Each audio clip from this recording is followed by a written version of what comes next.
Hello, everybody, and welcome to the Barbenheimer special. Today, I am joined with my host, as always, Villasaurus Rex, the man, the myth, the legend. What's up, Rex? How are you doing? I'm forever changed. I think exactly 24 hours since I first watched Oppenheimer, and I will say, okay, I can't even lie. Like people on Twitter were saying like, oh my god, I like my life has totally changed after I got out of this movie theater, or like I don't know if I can watch Barbie after watching Oppenheimer, but I didn't really think it was it was a good film, but I didn't really think it was that life changing. I was expecting it to cause me existential dread. However, instead, it made my brain go like, "That's fucking awesome." I will say I did pick up some of that existential dread, but I think not to sound like peak sad boy hours, but I think I already had some of that in me even before walking into the theater. Let's be honest, we all know that nukes probably really bad for us, probably will lead to a lot of bad things, but the I was expecting the movie to make me think about that even more than I already do because we live in crazy times. However, it just made me go like, damn, politics is actually interesting and cool at times, and the drama is awesome. Yeah. Yeah, so let's just how about we take it from I guess we can just like talk about what the movie is actually about or like how it plays and obviously if you guys are listening to this and you want to watch Oppenheimer for yourselves, spoiler warning, I'm sure Handy Capable will put in like a timestamp for when we're done talking about Oppenheimer. Yeah, if not, just look in the description for the chapters because I do that at least. So I'll start. Oppenheimer, if you did not know, is based off the American Prometheus book. Is that the correct name? Yes, that is the book that Christopher Nolan read as inspiration for this film. That is correct. Yes.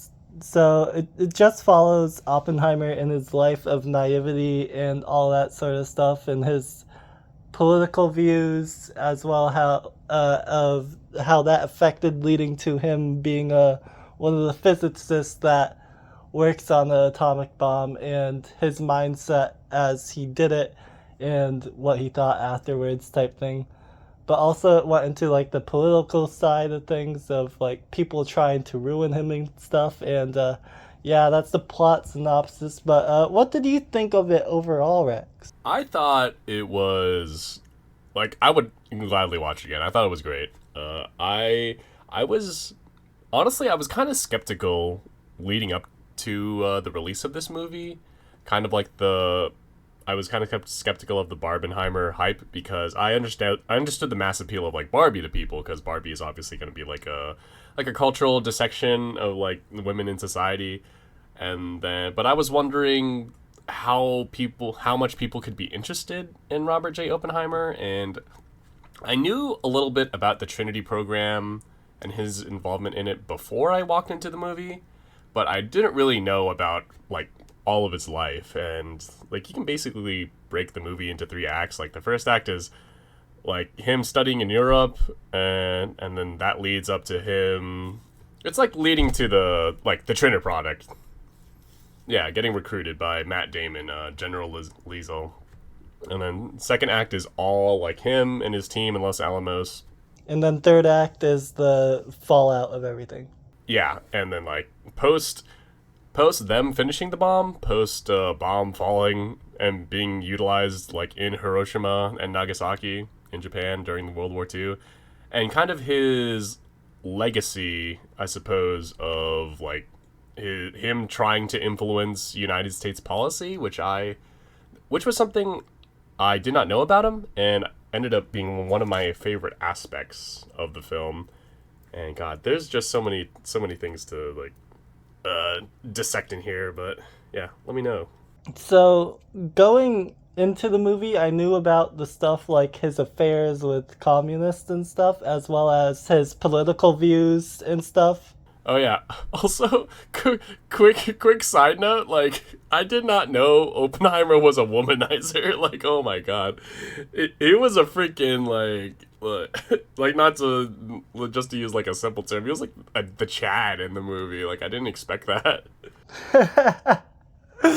uh, but I knew about like his affairs and his womanizing and all that stuff going into the movie, as well as like his politics after the bomb. But I did not know a lot about like how he got to where he got to work on the Trinity Project, and I also didn't know a lot about the Trinity Project itself and how he was involved in stuff like that. So that middle act of the movie was the most interesting to me when it came to learning stuff. But overall, I liked it all. But I will tell you my few takeaways from this movie, and it's gonna seem really dumb. So you would expect the takeaways from this movie to be like, what have we released upon this world? Blah blah blah blah. H bomb. Blah blah blah blah. Politics is crazy, right? My takeaways was like, damn, I didn't even realize Rami Malek was Lawrence in this movie. Hold up, you're telling me that that was Rami Malek? Yeah, the whole casting, yeah, was kind of like it kept surprising me because yeah, Rami Malek popped up, freaking the guy from Asteroid City and who also played Spot in Across the Spider-Verse. God, I forgot his name. He played like a pretty essential character. What was his name? Not Boar, Braddock or something, like a senator who essentially like kind of Roden, I think, something like that. yeah, who essentially like leaked a lot of stuff about Oppenheimer's past, which got him into a lot of political trouble. And just to really quickly go back, I think like Act One of this film it goes super fast. It like tells what it needs to do, and I think most importantly, it establishes a lot about Oppenheimer. I didn't know, like I wasn't really aware of his like political leanings before the Trinity Project, and I think yeah, it's like pretty essential to the He was a modern day Democrat back when that was considered to be a communist. yeah, and yeah, just like setting all that up really sets you up for Act Three, obviously, just because like Act Three is like all politics essentially. Which was my favorite part of the movie, I will not lie. Yeah, I was very much surprised by yeah how much I liked the third act of the movie as well. And God, who else was like in this movie? Oh God, the guy from The Boys. What's his name? The main character from The Boys. Huey, I don't know his actual name, but another of my takeaways from the movie was I could not take the actual Trinity launch test sequence serious until after the bomb exploded, like as you see it explode. Because up till then, I just see Joshua Peck's face staring terrifyingly at a big red button. Oh yeah, Josh Peck. I wanted to, I wanted to mention him too. Like, he doesn't play a particularly huge role, but yeah, just seeing his face, it's like Josh Peck. Where's the button, Oppenheimer?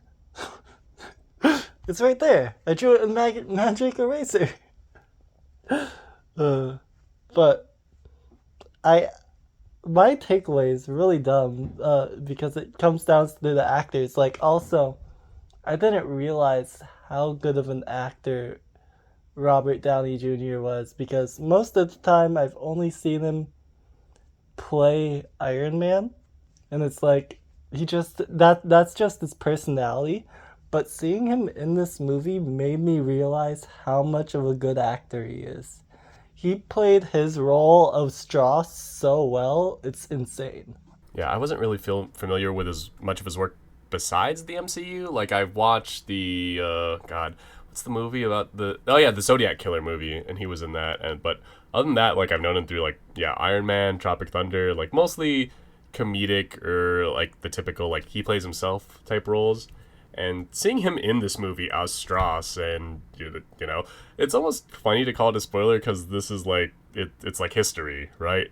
And God, I was so like Christopher Nolan pulled a twist villain on us, and I did not even suspect it for like a second, right? Because initially you empathize with Strauss, and just to give some context for those of you who might need a refresher, Strauss was the head of the AEC, I believe, the Atomic Energy Commission. And was pushing the H bomb so he could become the next Oppenheimer, basically.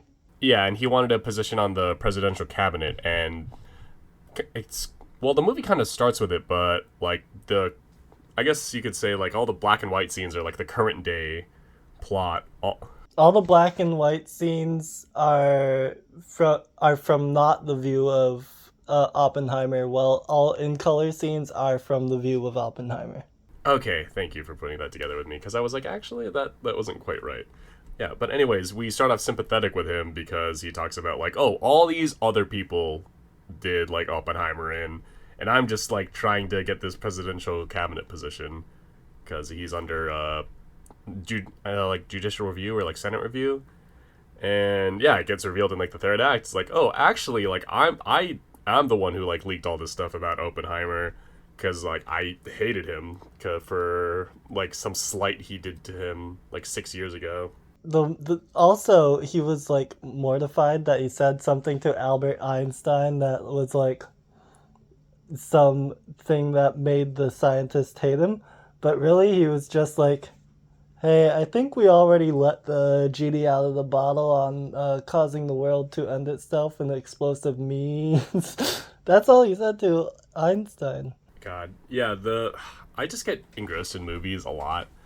And obviously, we know that the nuclear test did not, in fact, cause like an unstoppable chain reaction and like light the sky on fire. But when they make that revelation, like in the movie, right, they're just doing it at God. Where was he teaching at? Like Cambridge or something?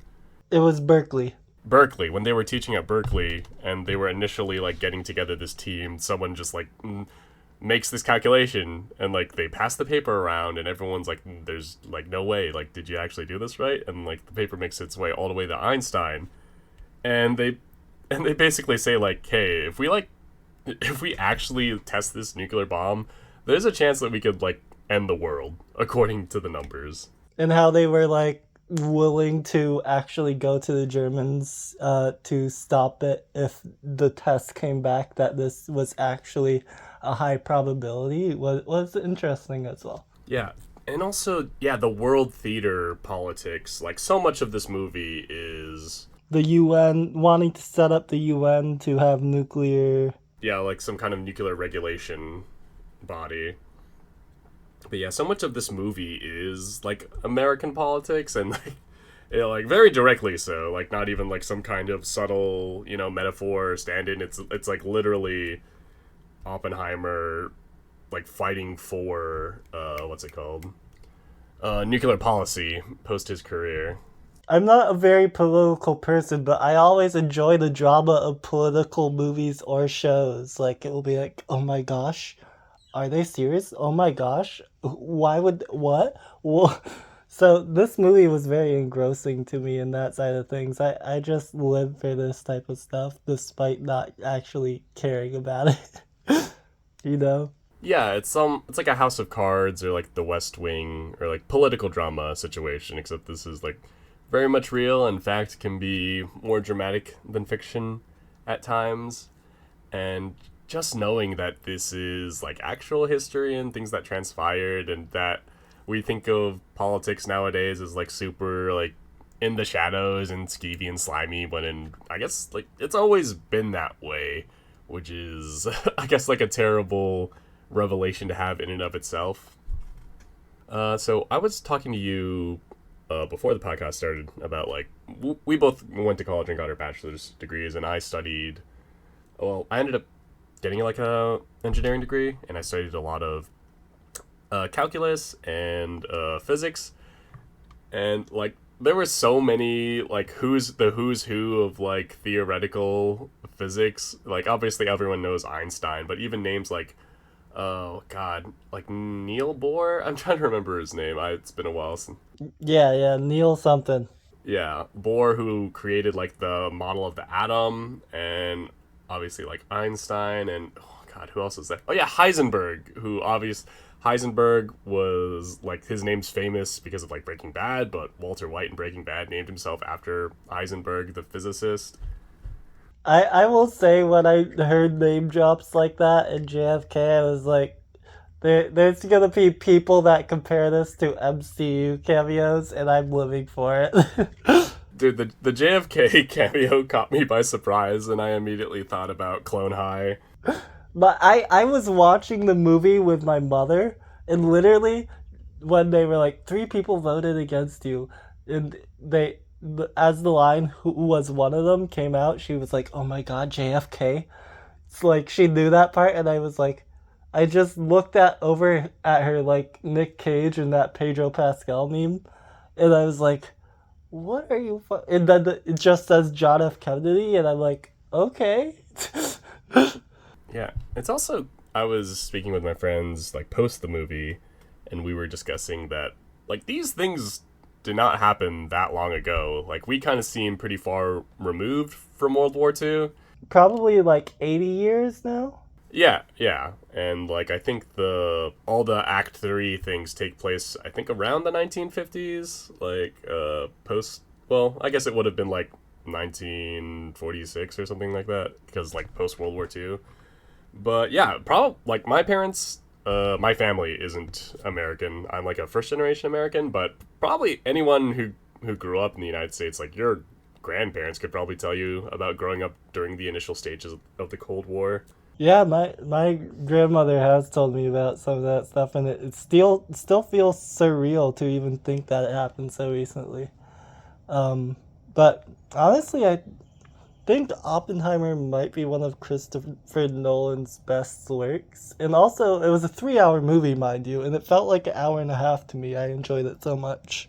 Oh yeah, God, especially just how fast the movie is paced. Like the time just flies by, and like he Christopher Nolan managed to make it so like you're always at the edge of your seat, you know. So I feel like you're not worrying if like this atomic bomb's gonna go off. You're worrying about like, oh, what's gonna happen to Oppenheimer with his like security clearance and that whole little plot line, or what's gonna happen, is Strauss gonna get the cabinet position.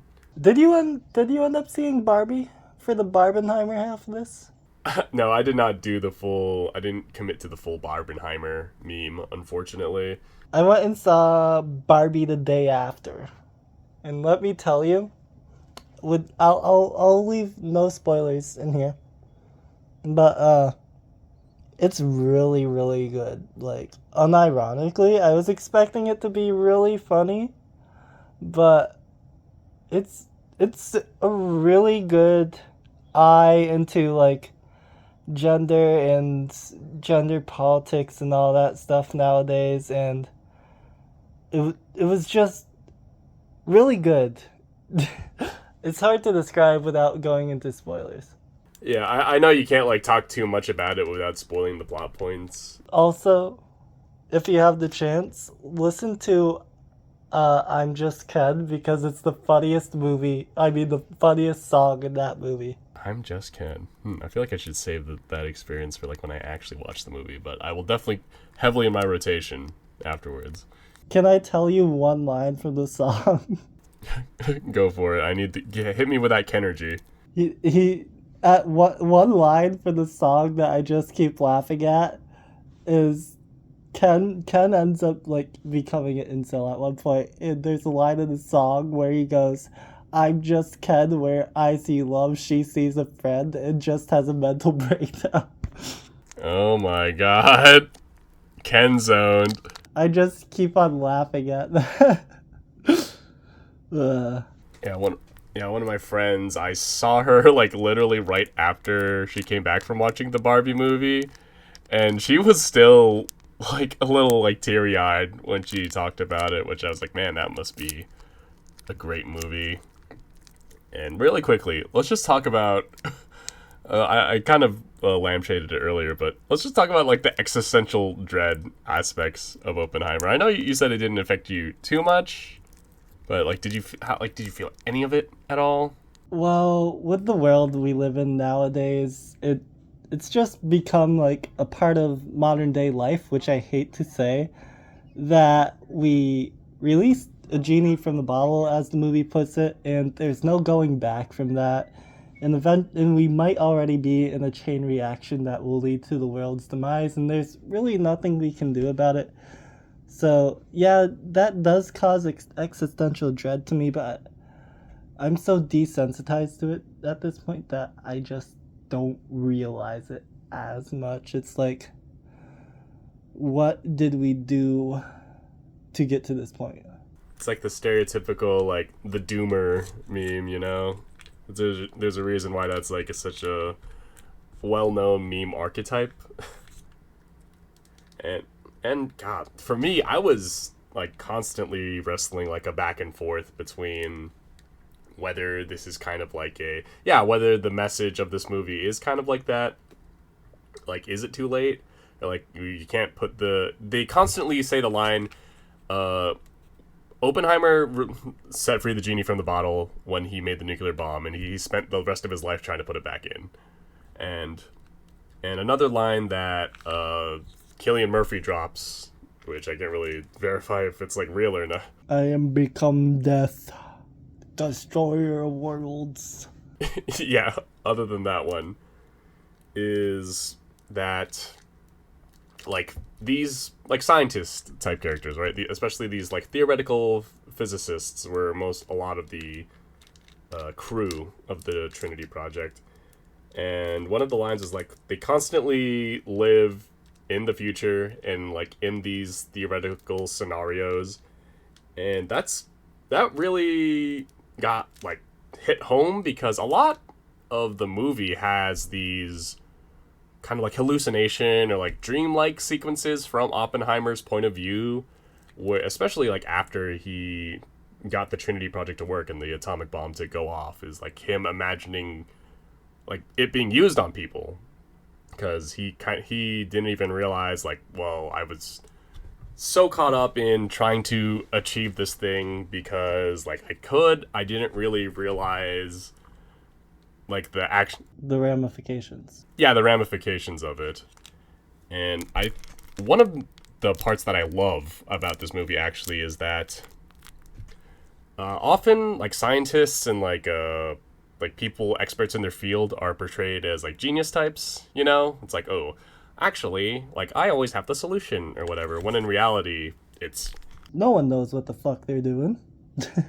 Yeah, it's a lot different because usually these people tend to have a focus in their own field, and like scientists and engineers like fall for the same pitfalls that a lot of people do, like hubris and short-sightedness and like battles of ego. Like all these people were hired to work on the same project and they still get into fights with each other, which is a very like human element to it, which I enjoyed. I think the main existential dread thing I took away from this movie is, were we in the right to even use the nuke at the point that it was used in the war? Because like, yeah, the Japanese said they were going to continue fighting to the last bone, but like, could we have warned them of what we were capable of and tried to come to like some form of talk or agreement to avoid the hundreds upon hundreds of thousands of deaths that Nagasaki and Hiroshima's bombings led to? That's one of the main moral quandaries that I keep on thinking about, because the movie does bring a point to that, and it's like, I never really thought about that. Yeah, and I think like once again, this is a movie, so I don't want to speak as if this is like factual or real life. But in the scene where they met with like the Secretary of War, I believe it was, and they were trying to decide where, right? Yeah, they were trying to decide which target to drop this nuclear bomb on, and like they Oppenheimer like drops a line where he says like, I wish we could have used it against the Germans, which kind of really was like his main, almost like one of his main motivations, right? Is he wasn't worried about using it against the Japanese because they're an island nation. He was concerned about using it against the main oppressive battalion in that war at that time, type thing. Yeah, because they were like the constant narrative of like Act 2 is like, we are in a race against like the Nazi scientists because they are also trying to make this nuclear bomb, and like this isn't us against them. And like occasionally like Russia would get implicated in it too when they talked about like should we share this knowledge with like our ally Russia, and yeah, like the Japanese weren't even really considered until They had the bomb and could just use it.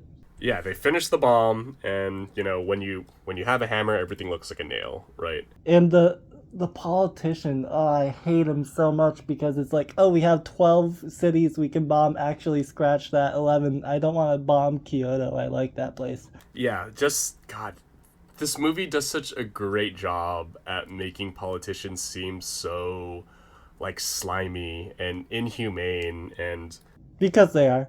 yeah, even certain like military characters like Matt Damon's character is probably like the most sympathizable military character, but the lieutenant who was also played by someone who I recognize but I can't like pin a name to them. And God, the spy master guy, like he like both of them came off as like almost like psychopathic, like robotic, like we just want to get this job done and like there's no wiggle room in like what I'm trying to do. And God, and even oh God, Oppenheimer meeting Truman and him trying to like urge Truman like, hey, we should try to share this knowledge with our allies and like warn other people and try to stop humanity from like blowing itself up. And the conversation ends with Oppenheimer leaving and Truman calling him like a crybaby. That is a true thing that happened.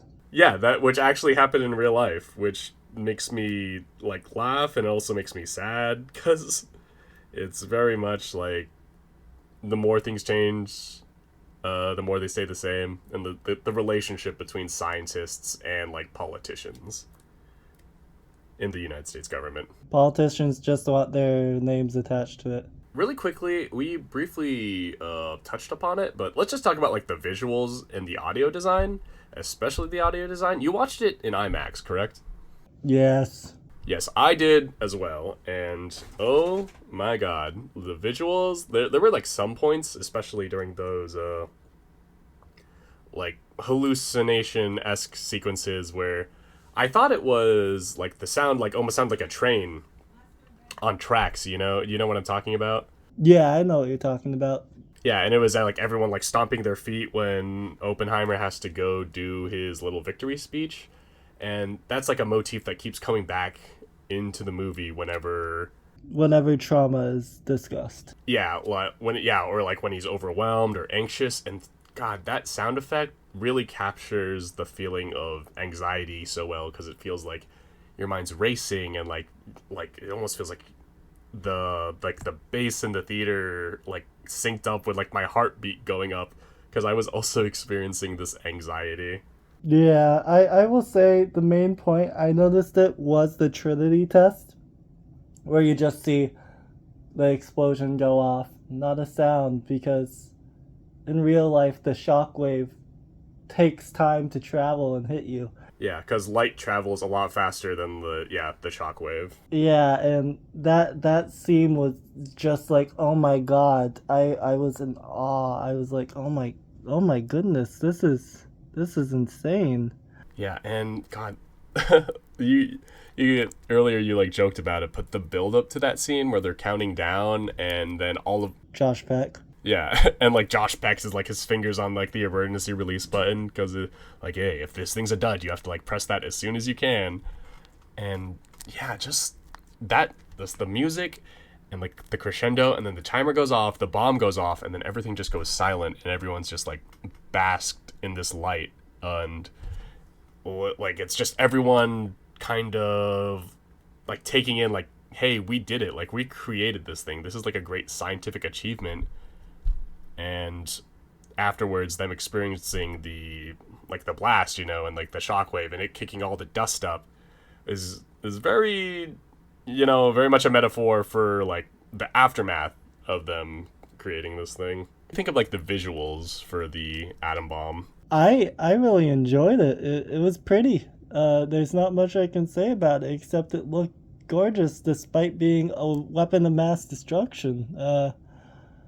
It's really hard to describe, like, it's dangerous, but it's like such a view that it's like, Whoa. Yeah, it's like a moth like flying towards a flame, right? We can't be helped but like be in awe of this beautiful thing. And that was something, I know it was mostly marketing, but that was kind of something I was super excited and kind of caught up in the hype for, because everyone was saying like, "Oh my god, Christopher Nolan recreated the atomic bomb explosion just for this movie." And I was like, "You know what? That sounds like something he would do. I'm interested to see." And that wasn't even the main point of the movie in the end.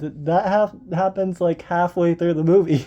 That is the like amazing part of it, right? And like then the nuclear bomb going off and us watching it is like not even the finale of the movie. You could say it's where it begins, really. I loved Oppenheimer. That's all I have to say about it, man. I loved it. Yeah, I would gladly watch it again. And there's certainly a lot of discourse going on, because unfortunately I'm still on Twitter, and we don't have to go into these things, but just like some food for thought is people's people's like opinions on like, should this encourage people to like be like physicists and scientists, or like is it the opposite effect? And I guess like the truth is in the eye of the beholder, after all. And I would never oppose people like going into STEM. In all honesty, scientists' job is to make breakthroughs. It's how other people other than the scientists use those breakthroughs, because Yeah, that's the thing, right? It's like, yeah, we're the ones who use the bombs. the scientists, they're there to progress humanity versus us on how we use it stupidly or not. But yeah. But with filmmaking, there's been a lot going on recently. With WGA and SAG-AFTRA on strike. Oh yeah, and the weird part is, especially with strikes, is that I don't really think we're going to actually feel the effects of this until probably a few months from now, like into 2024. I'm willing to bet. Yeah, 2024, once the content vault runs dry, however long the strike will be how long the ramifications of no new content coming out will be, unless like people like A24 who's signed contracts to continue making content. Yeah, and the thing with them is that they basically agreed, because like SAG-AFTRA has like a list of demands essentially that they want to meet, which is like, which is like the strong point of a union is that you can get like your idea across, and it's like, hey, if it's you want to, it's either you agree with this or we continue striking. And the smaller studios, they completely agree. It's the big ones with the people that make millions of dollars a year that don't want to agree because they don't want to make less than millions. Yeah, the Warner Brothers, the Disneys, the Foxes, and in particular, I know a key, kind of like breaking point for this was the advent of streaming services and the lack of royalties for like actors and like writers. Because that would require revealing the viewership numbers of actual shows on streaming services, which, if they're low, could lead to drops in stock value for many companies. I know that's a big thing. Yeah, it kind of blows my mind, just literally how little people get paid for participating in things. Like a lot of the news I was seeing was like actors from Orange is the New Black talking about how, like, even though the show was huge, like they were still living like paycheck to paycheck. And like, and the thing, I think people seriously overestimate how things work for like writers and like voice actors. You have to be like a big name to actually make money. Yeah, yeah, like, yeah, and like you're always working, and like just because you're doing well for like one show doesn't mean that like you're set forever. You have to still keep looking for work. Like, take for example how much video game voice actors make. They only make like $10,000 for their role in the game type thing, and they don't really get royalties or stuff like that. They just like translate that over to writers and actors. That's how it works for them with the streaming not giving royalties because hidden numbers and stuff. And that's the main reason for the strike, but also AI writing. Like, let's be honest, I hate AI. That's all. Yeah, and yeah, like we were saying earlier, like it's not that I hate the technology of AI, it's more like who is using it and who's benefiting from it and who should be benefiting from it, you know? And like I think AI is like has the possibility to be like an amazing tool and an amazing tool for people who might not have as many resources as like a big budget studio, but when it's used like this to essentially like replace the smallest people in your team who are already struggling to find work, yeah, I can't really find myself to agree with it. I will say the funniest thing to come out of AI, other than the presidential gameplay videos, is the fact that ChatGPT went from 98% correct mathematical equations to 2% correct based off her human learning. Ugh.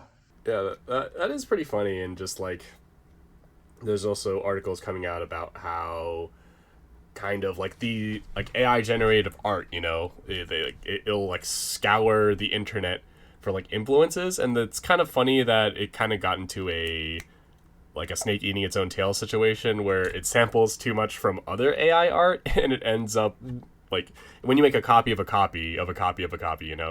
More and more distorted over time. Yeah, it just becomes more and more distorted over time, which is like that. It's not quite like legislation or regulation, but it does. I do feel a little bit of that like Schadenfreude there, right? Yeah, but going back to streaming services and stuff, because I don't know too much about the AI side of things. Um, there is one thing I've been looking forward to from streaming services since 2020, but has been like not talked about since, and that was during the first D23. They announced the Spiderwick Chronicles show, and I've been looking forward to it for so long, and not a goddamn word on it since then. And it's depressing. Meanwhile, Percy Jackson, which was announced in 2022, we already have the casting, filming's already done. First two teaser trailers went up, posters up. It's like, did they just cancel Spiderwick and forgot to say that? God, like I am going like having like elementary school, middle school flashbacks right now because I read both of those series when I was younger. Yeah, it's the Spiderwick Chronicles and like the Percy Jackson series. And God, I should give those a read again because the thing about like literature is like I don't really think there's children's books. There's just like I like to be honest, like I watch like children's shows, quote unquote children's shows, like all the time, and I just find it's like super easy to watch and like super digestible. Like I'll watch Bluey or like Miraculous Ladybug or like Owl House and all that kind of stuff. And I should give the same chance to like literature. To be honest, like adult books are a lot more boring because they're like actual like biographies and stuff like that all the time. Meanwhile, young adult, I love those books because it's always fantasy and fiction and all the different what if scenarios, and it's like, why is there age gate on this? This is the best type of reading. These are the best stories. I don't care about learning about insert random person's here life or something like that. Let me enjoy a story. That's the point of books, to tell a story. Yeah, and I read Blood and Fire earlier this year, and I completed it, which is what House of the Dragon, the HBO show, is based off of. And God, like I said, I enjoyed it, and I liked the story that transpired, but just how it was written, because it was basically written as like a historical telling of the events that transpired, and you have to keep track of so many characters and so much like world politics that like man sometimes yeah I just want to worry about these three silly kids who like their parents just bought this weird house and like what there's like a gremlin here who likes to eat crackers and honey. This is crazy. This is insane. Yeah, and like there's a circle of mushrooms around the house that you shouldn't disturb, and like there's salt everywhere. God, I should really reread the Spiderwick Chronicles. God, what other books like did you read? Books that I read Kingdom Keepers. Did you read the Redwall series? No, I read Artemis Fowl. Oh yeah, Artemis Fowl is goated. I don't remember if it's called 31 or 39 Clues, but one of those is what it was called. Pretty sure it's the 39 Clues. I'm looking at the books on my shelf right now. Alex Rider, which is basically like James Bond for kids. I read like one or two of those. Yeah, I was a big fan of that. Magic Tree House, of course. Of course, the classic. I was pretty proud of myself in elementary school when I got to a point where I could like knock out a Magic Tree House book in a day. And now it's like, man, those were really short books, weren't they? Yeah, which makes sense because there's like so many of them. Let's see. Warriors. Oh yeah, the Warriors, of course, Firestar. Did you know there's like a Warriors like clan simulator game? I know there's a Roblox one. There's one that's basically just like here, let me look it up real quick. Warriors clan generator game. That's what it is.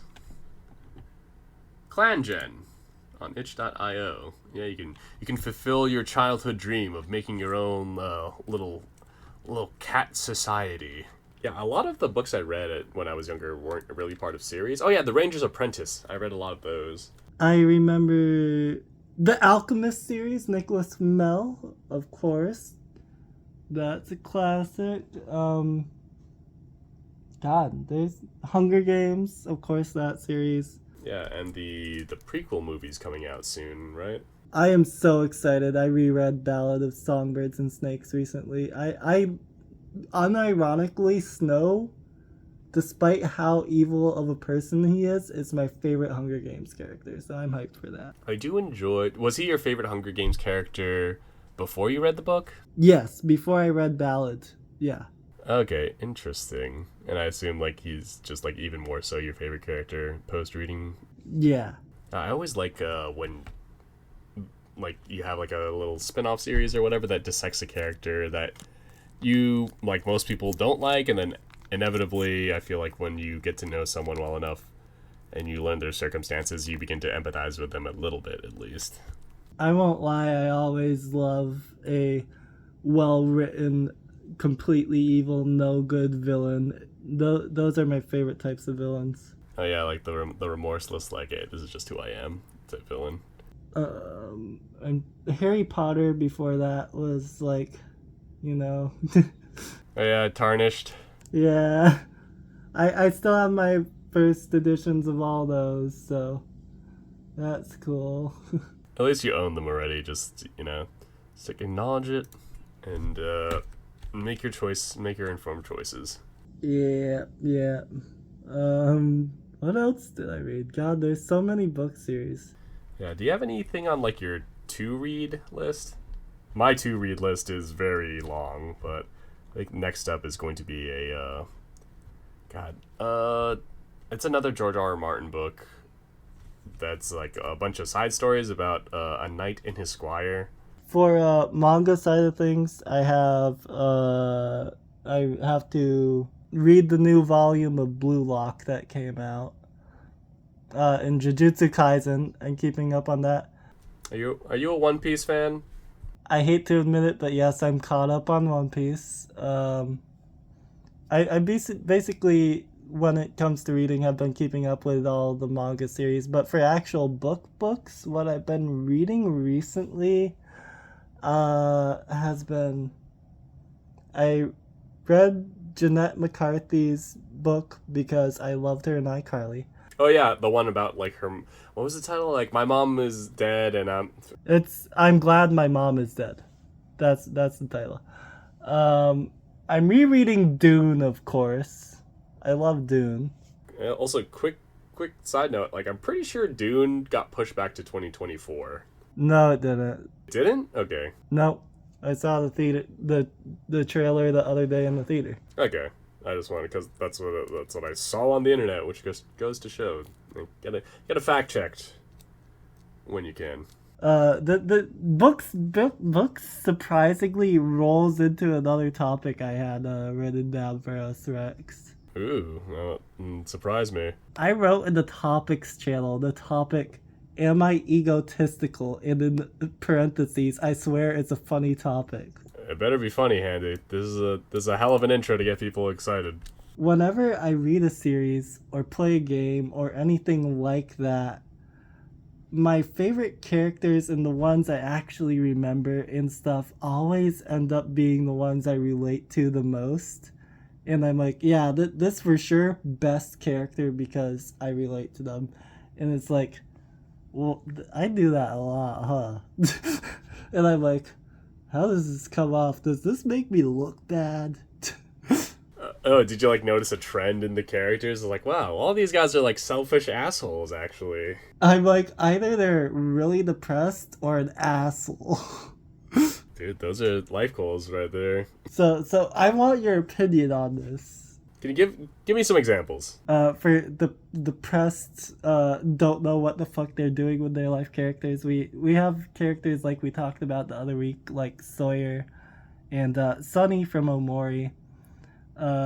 We have characters from I I relate for some reason to Artemis Fowl.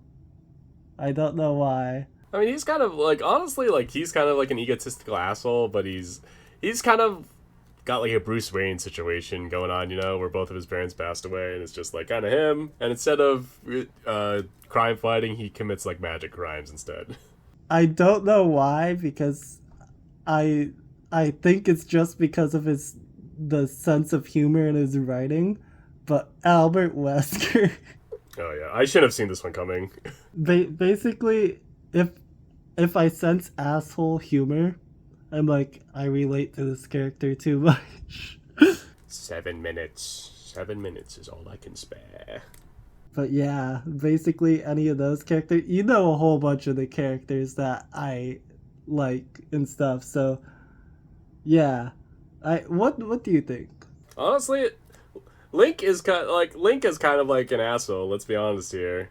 Like he just like goes into like people's places, breaks all their pots, terrorizes people with like these messed up zonai structures. Link I don't relate to. Link is something else. Uh Okay, okay.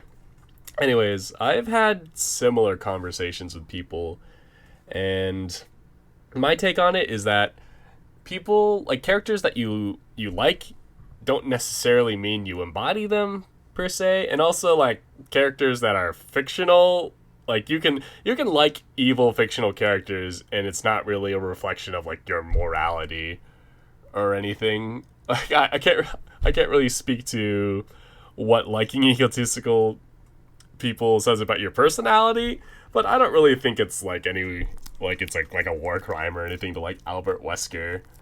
But I mean, who doesn't like a little bit of Wesker now and then, huh?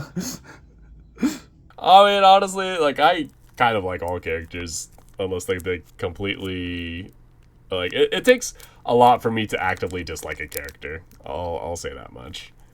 And I think there's something admirable to like even Wesker. Like he's not an asshole for no reason, right? He's got like goals and he's determined and he just doesn't want anything to get in his way. And Rowan's kind of the same way where I didn't say Rowan. well, you said you like Rowan. Yeah, but the character I relate to most in Boyfriend Dungeon was Sawyer. Oh yeah, Sawyer. Okay. Well, oh yeah, okay. That's like Sawyer and like Wesker are like two completely like two opposites on like the character spectrum. Like the two types of characters I relate to are don't have their shit together at all, or super asshole humor. Yeah, and honestly, like yeah, it can be. It's not everyone's cup of tea, but it can be pretty funny when people are just like unabashed jerks to each other because. I haven't met you in real life, and I don't I can't observe how you act around other people, but for the most part, I can assume you're probably not an asshole. And it's like almost like a power fantasy in a way where it's like, yeah, I wish I could just tell people, like piss off or whatever. But I'm not going to do that. So when you run to a character who's just unabashedly themselves, maybe that's like something worth admiring. Are there any characters where you do that though? Golly. I tend like what do you mean? Like where I just like their personality or What characters you somewhat see yourself in, I guess. Oh, geez. So, I guess characters that I like see as kind of like an influence or like I try to embody are like the wacky like woohoo carefree characters like Travis Touchdown from No More Heroes or like Dante from Devil May Cry, and it's either that or like dutiful type characters like Link, or it's kind of like a cop out, but like Dark Souls characters, just because like they go through a lot, but they still like they never give up, even though your character themselves doesn't have like a personality. But oh yeah, like Solaire of Astora is a great one. God, Henri from Dark Souls 3, also a good one. Just like Lucatiel from Dark Souls 2. Like you could really pick. Like, actually, there's a lot of assholes in the Dark Souls series, so I'm not gonna say you can pick anyone, but there's also a lot of like noble characters in there as well. Or Alexander the Warrior Jar from not Dark Souls, from Elden Ring. You heard it here first, folks. Rex is super muscular and going to fight demons now. Yeah, and I'm also gonna stuff their insides into my body, if you know what I mean. Oh no. Oh no. On a side note though, I need to backtrack a little because I was thinking about this. I want to make it very clear the way I see myself in villains is because my humor is very asshole-ish. Yeah, you should, just the amount of times this guy like calls me a boomer when we're like, I don't even think the age difference between us is even 2 years. Like, You're 26, I'm 22. Okay, well, maybe I'm just bad at math. But I just wanted to make that clear. Yeah, oh, God, I could probably give a better list of characters if I had time to think about it. Meanwhile, characters like Lake, yeah. Does Rowan also fall into that category? I don't know, man. I have to think about that. So, how do you feel about Ganondorf in the Wesker version of things? Like, do you like him as like a character usually in Zelda games? Nah. He's not enough of an asshole. Yeah, he's kind of just evil. Yeah, not petty enough. He's just driven. I gotta make this a topic despite us having some others that we can move over to next week just because I can't think about it. Name some of your video game crushes. My video game crushes? Oh, golly. This is kind of like a dangerous question because I'm just gonna like list off some characters and just... Oh, God. I'm not gonna get into like the morality of it, but I will just say like I was young when like these games came out. So Mitsuru from Persona 3, Rouge the Bat, video game crush, Zelda, video game crush, what's her name? Medley from Wind Waker, video game crush, Carmelita Fox, video game crush. From Sly Cooper? Yeah, from Sly Cooper. And it's kind of funny because like I've had this conversation before with people where like I've played so many like furry adjacent games that I'm kind of surprised that I like came out and like didn't end up becoming a furry. Yeah, just because I was like a huge I was a huge Sly Cooper fan. I was a huge Ratchet and Clank fan. And what's her name? Sasha from Commander Sasha from Ratchet and Clank. Had a crush on her. Oh yeah, Constable Neela from Sly Cooper, the second one. God, who else? Basically most of the Dark Souls companions I have a crush on them. Like the Emerald Herald, the Firekeeper from Dark Souls 3. God, the doll from Bloodborne. Don't judge me. Who else? Oh yeah, Priscilla, the half-breed from Dark Souls 1. I tend to have crushes on like obviously like conventionally attractive characters, but also in terms of personality, they usually have like strong personalities and they're like capable fighters. We should revisit both of these because, like I said earlier, I'm not really good with things on the spot. Well, we'll follow up on this. We'll follow up on this in the future. Actually, not to spoil one of our like in the works things, but we can make like yeah we could add on to our like little list that we're making, and we could do like favorite characters and also do like character crushes. I think would be a fun one to explore. Would you like to hear my list though? Right? Of course. I guess you can guess one right off the top of your head. We have Link from Breath of the Wild or Tears of the Kingdom, or Twilight Princess Link. I was about to say, like, I was surprised that Twilight Princess Link isn't in there. Those two incarnations of Link. We have Samus Aran, of course. Of course, you know, the classic. We have N from Pokemon Black and White. I mean, N's just great. Uh, let's see. Who else? God. Uh, Fragile from Death Stranding. Freaking, God, who's the. God, I always forget how to pronounce her name. Uh, it's like French or something. Jesus Christ. I'll just look it up. Keep going. As you're doing that, we have from Kingdom Hearts. I want to make it very clear. I was like really really young as I played these games. We have Xion, of course. Uh, Ephemer from Kingdom Hearts Union Cross. Brain from Kingdom Hearts Union Cross. Was Union Cross the mobile game? Yes. Yeah, that was about it for Kingdom Hearts. GLaDOS. Yeah, Gladys, I can understand. I'm sure other people on the internet would agree with you as well. Abby from The Last of Us. Corrin from Fire Emblem Fates. Who's like the dragon? No, that's Corrin. I was thinking of Yeah, that is Corrin, yeah. Other than I don't have a lot of video game crushes. So, were you like a Sonic? Like, what kind of video games did you play when you were a kid? Just because, like, a lot of my like crushes that I stated were just like childhood video games. I played a lot of Spyro games, a lot of PS2 era games, a lot of 360. I played a lot of that. You didn't have a crush on like what's her name, the Fawn? Oh, Aurora, yeah. Now that I think about it, yeah. Serena from Elder Scrolls 5. Yeah, golly, that you. I hate thinking about how old Skyrim is and how I was like, oh my god, yeah, that was basically a game from our childhood. Oh my god. Yeah, just like some more that popped up in my head, like Princess Peach, Rosalina, also childhood crush.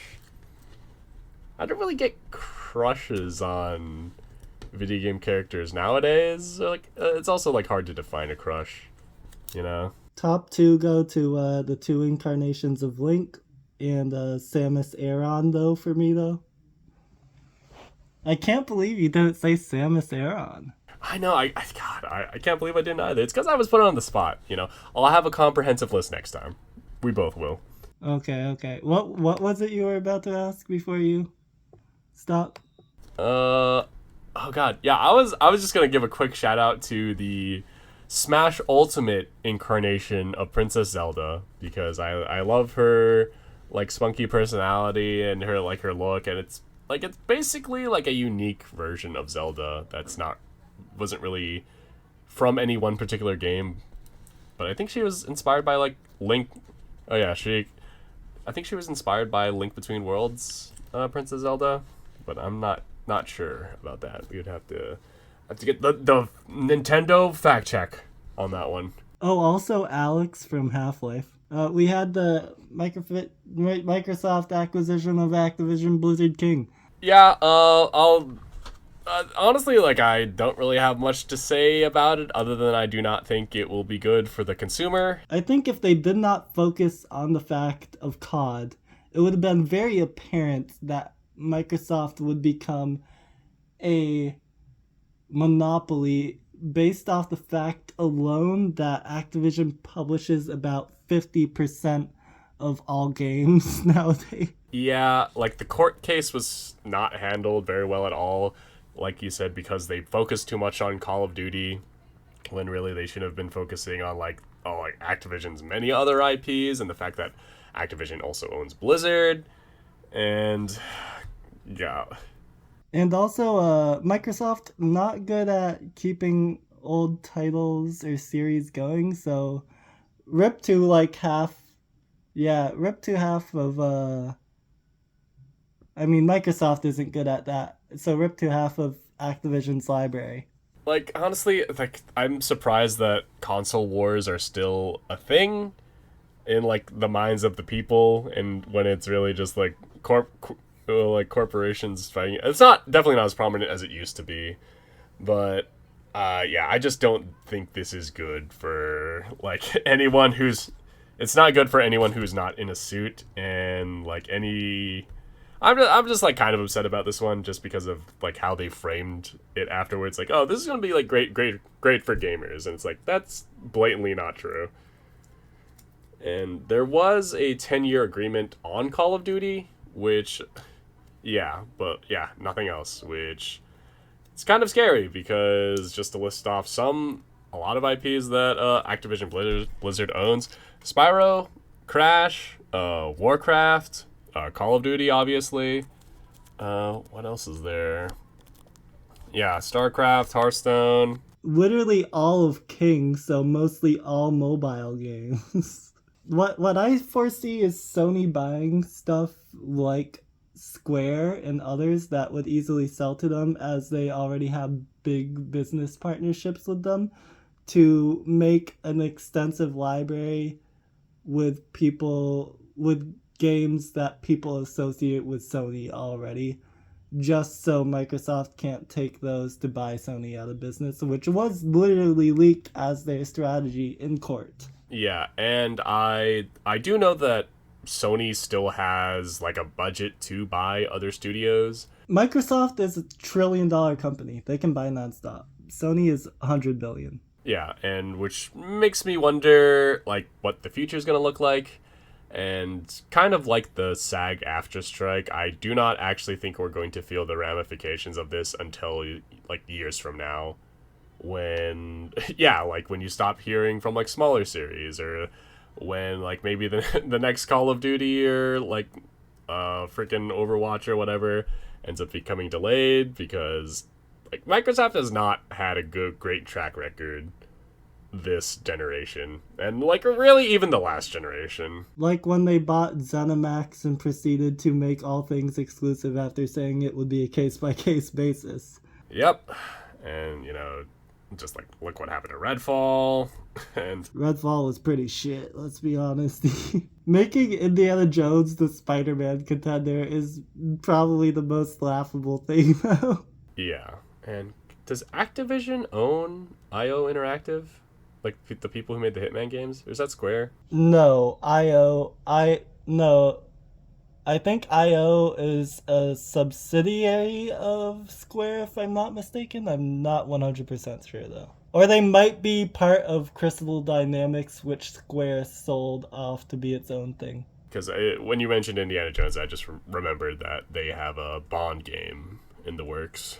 So yeah, depressing news for us gamers. Like gamers lose again. Yeah, one thing that you said could be related to that merger slash acquirement was, I think right now it's only Overwatch 2, right? That is on that got moved from Blizzard's launcher to Steam, and we could probably expect to see more titles move from there to Steam. Like it would not surprise me if Warzone ends up popping on there at some point. Warzone's already on there. Warzone's already on there? Okay. I was not sure about that. Maybe Heroes of the Storm will pop up on Steam next. Maybe, wait, no, Arcane's Riot. On that note, though, a lot of depressing existential talks this week, huh? Yeah, well, we could say that for almost every week, but hey, we're still living, and by God, as long as Spider-Man 2 exists and is coming out in October, right? Yeah, I will continue to hope and dream for a better future. It's what Peter Parker would want. Yes, indeed, Peter, my boy. Don't leave me like this. On that note, I'll leak next week's episode that we're filming later on after this one, just because we already talked about it, and don't want to be too depressing. So next week, I have tasked Rex and I with ranking our top 25 video games of all time, limiting it to one per franchise type thing, and it should be interesting. I'm excited for the takes on that, but also I want you guys' opinions on Oppenheimer if you happen to see it, or what you think about the video game environment right now. So yeah.